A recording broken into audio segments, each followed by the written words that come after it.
Why so expensive, Adrian? Can you give me a discount, Adrian? How come the other agencies is so much cheaper, Adrian? Folks, if you take away just one thing from this video, let it be this. You get what you pay for. $30,000 to $70,000. That's what it costs on average for a non-technical founder to have an app built around the world. That's about how much we end up charging too. What about yours? Well, every project is different, but you should be ready to pay around that much. It's always the same thing that affect cost. Some of them you can play around with, some of them just leave them alone. Remember Jurassic Park? If they had just stuck to those long-necked dinosaurs, it would have been fine.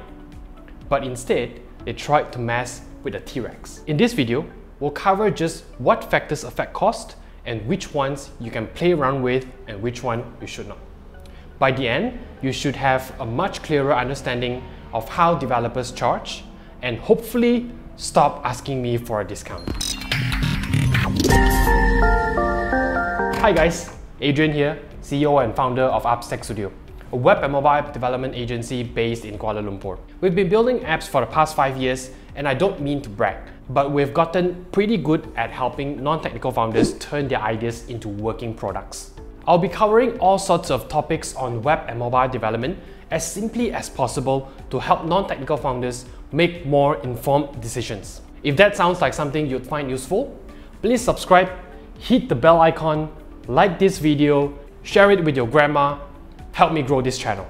2 things you need to know: how much your developer charges per hour and a fair estimate of total hours. Multiply the two and you get your total cost. Give or take a few things I'll mention later. The hourly rate will vary based on a few things. Number 1, location. Developers in different parts of the world charge differently. I'm going to assume you're like most people and looking for cheaper options.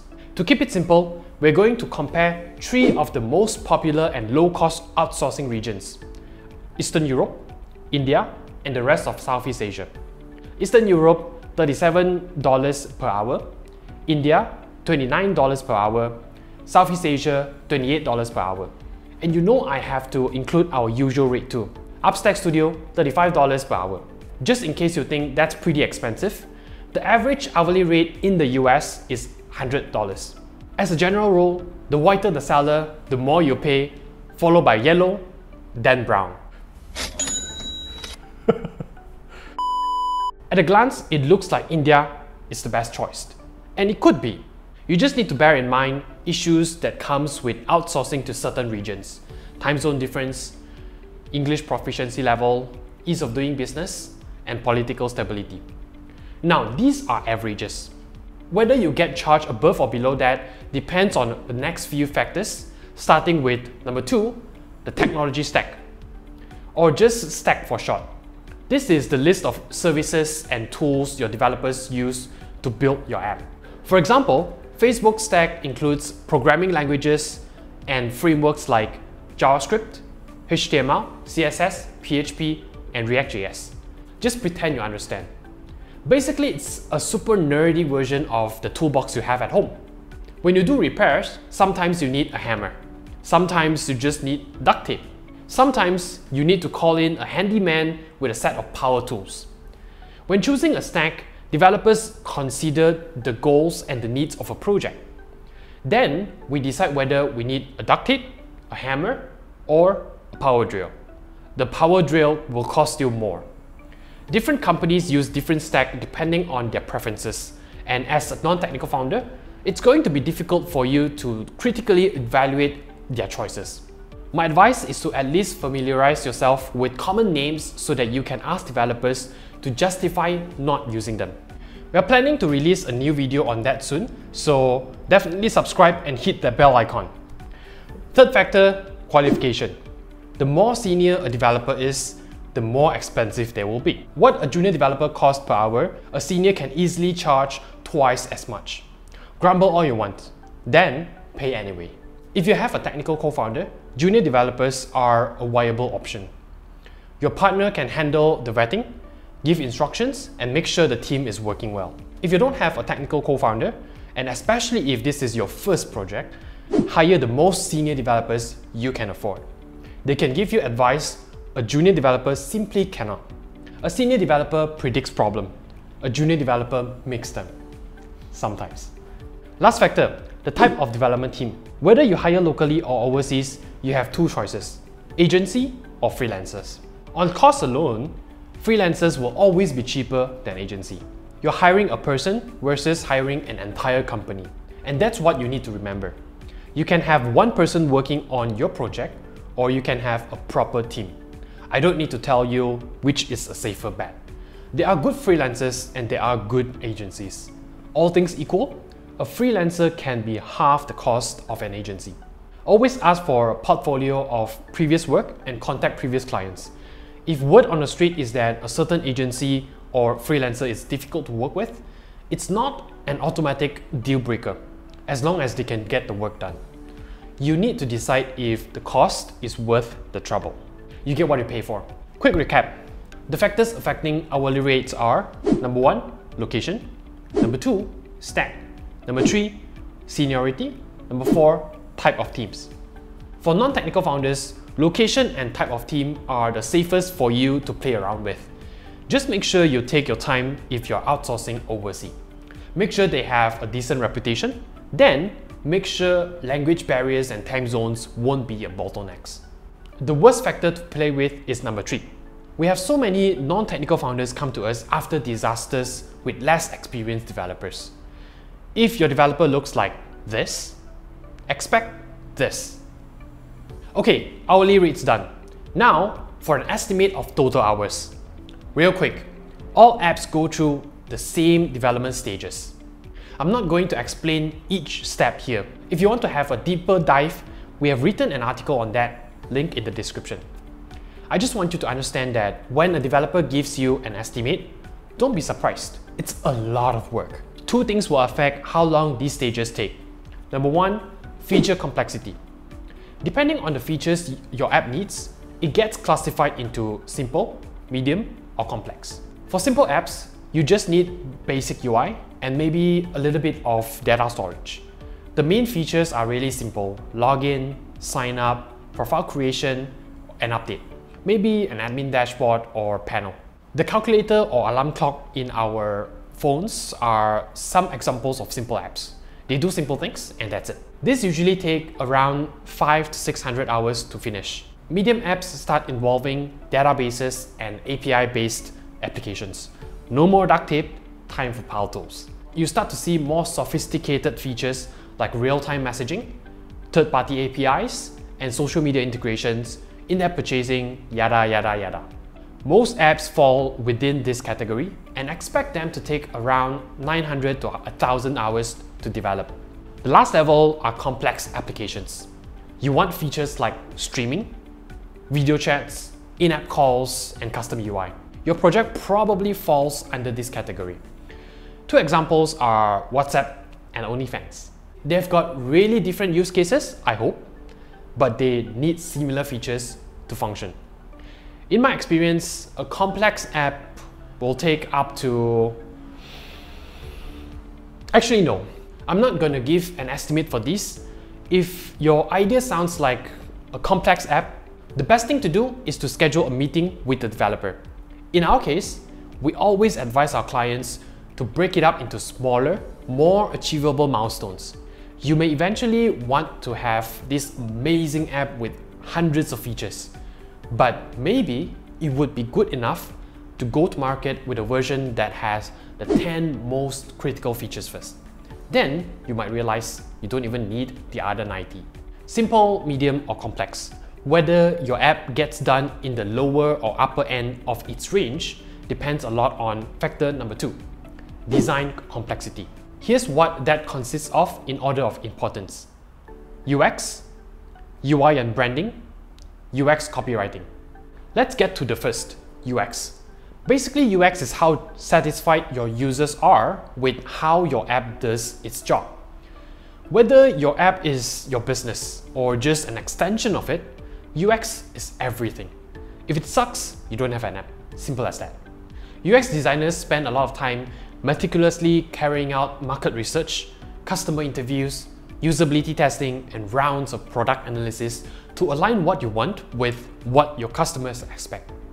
I cannot overstate how important UX is. No developer would ever cut corner with this. Neither should you. Next, UI. If UX makes your app do something well, UI makes it look good doing that. Color palettes, iconography, font size, arrangement, mainly visual things. I have to say, I've seen ugly apps achieve success. I've never seen a pretty but useless app last very long. Take Grab. Their UI started out fairly basic. They've invested into it, and today it looks a lot better. But it always stood on solid UX. You've played Chrome's dinosaur game, right? The UI hasn't changed in ever. But when your internet is down, it's still fun because the UX is so good. Basically, at a minimum, make sure the UI doesn't negatively affect the UX. One important subset of UI is branding. You want a logo that's simple but memorable. You want colors and fonts to be consistent across different platforms. If your app is your baby, people should be able to tell that you are the father or mother. Lastly, UX copywriting. You'll need good writing to make it clear how to navigate your app. It's not super technical, and you could save some cost here in the early stage and do it yourself. I've worked with founders who did a really good job. I will say this, writing is something with a low barrier to entry, but not everyone can write well. UX copywriting is its own discipline, and there's a reason why people make a living doing that. Still, it's relatively easy to edit copy, and it's a good way to feel real ownership of your product. So work with your developer on it. Just remember to have a thick face if they say it's not good.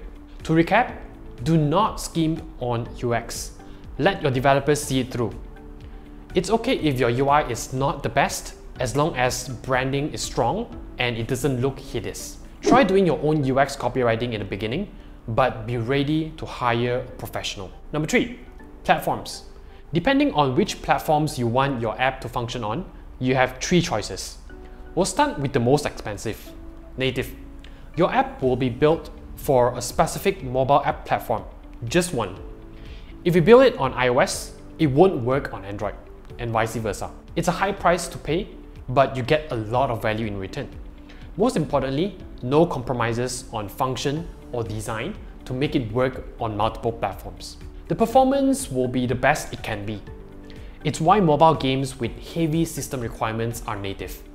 If you need presence across 2 platforms, this means you need 2 apps. Whatever you need to pay for one, expect to pay it for another as well. Sometimes you have no choice. If your app needs to constantly access the user's hardware, GPS, camera, you need to go native.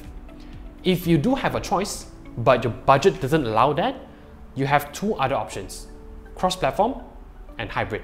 I want to include an explanation on hybrid and cross-platform development, but my scriptwriter said no. Because, what was it again, Ashraf? It's boring as bro. Fine, but here's what you need to know. Both hybrid and cross-platform allow one app to work across multiple different platforms. Hybrid is cheaper, hybrid gets built faster, but hybrid is the most limited in terms of native platform features it can support. Hybrid has the lowest maximum performance, and everyone will know you're a cheapskate. You probably eat other people's leftovers at restaurant. I'm joking. If you just need the most basic, bare bones, one-page app, a hybrid option is probably good enough. For most cases, I end up advising going cross-platform.